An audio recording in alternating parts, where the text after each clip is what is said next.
Salut à toi et bienvenue sur ma chaîne Sarah Amazing TV dans le Zapping Podcast. Aujourd'hui, on va parler de la procrastination.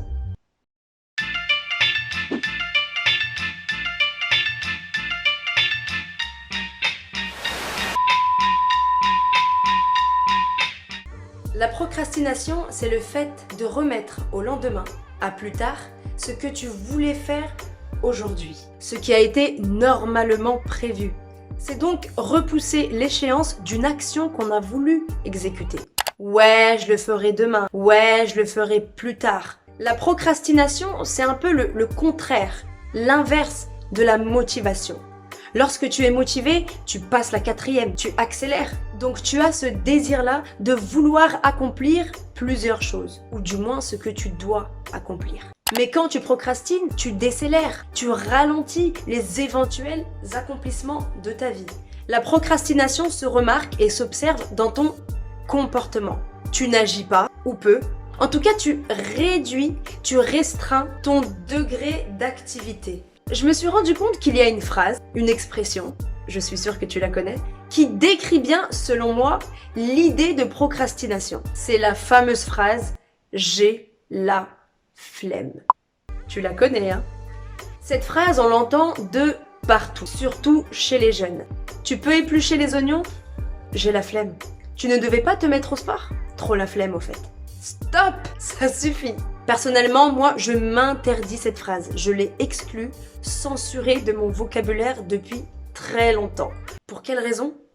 Parce que justement, cette phrase, pour moi, c'est l'une des clés des portes de la procrastination. Une porte que je ne veux absolument pas franchir, que l'on doit éviter de franchir. Cette phrase, elle t'encourage à freiner ta vie, tes activités, tes envies. Donc selon moi, si tu veux éviter la procrastination, commence par cesser de dire « j'ai la flemme ». C'est une toute petite phrase de 4 mots, mais c'est une phrase qui a du pouvoir. Elle a le pouvoir que tu lui octroies, volontairement ou involontairement, de te contrôler pour réduire tes capacités et ta productivité quotidienne. Alors cette flemme, si tu l'as et tu veux t'en débarrasser, prends-la et fais-la disparaître. C'est toi qui dois avoir le contrôle sur toi-même. Essayer du moins. Alors ne laisse pas cette flemme décider à ta place. Ne pas être dans son assiette, c'est une chose. C'est un sentiment qu'il nous arrive de ressentir, dû à de la fatigue, à une baisse de morale soudaine, à un besoin de repos, de réflexion. Si tu procrastines pour ces dites raisons, la procrastination est tout à fait acceptable. Mais procrastiner pour de la flemme et l'exprimer pour quelque raison que ce soit, là, ça peut devenir problématique. Car si tu exprimes oralement ta flemme, c'est lui donner encore plus d'existence, de sens, alors que le but, c'est de réduire sa flemme et ne surtout pas lui donner l'importance qu'elle ne mérite pas. La flemme est souvent en confrontation, en dualité avec l'envie.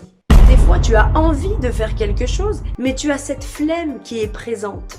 Et si au final, tu en arrives à procrastiner, c'est la preuve que la flemme a vaincu ton envie.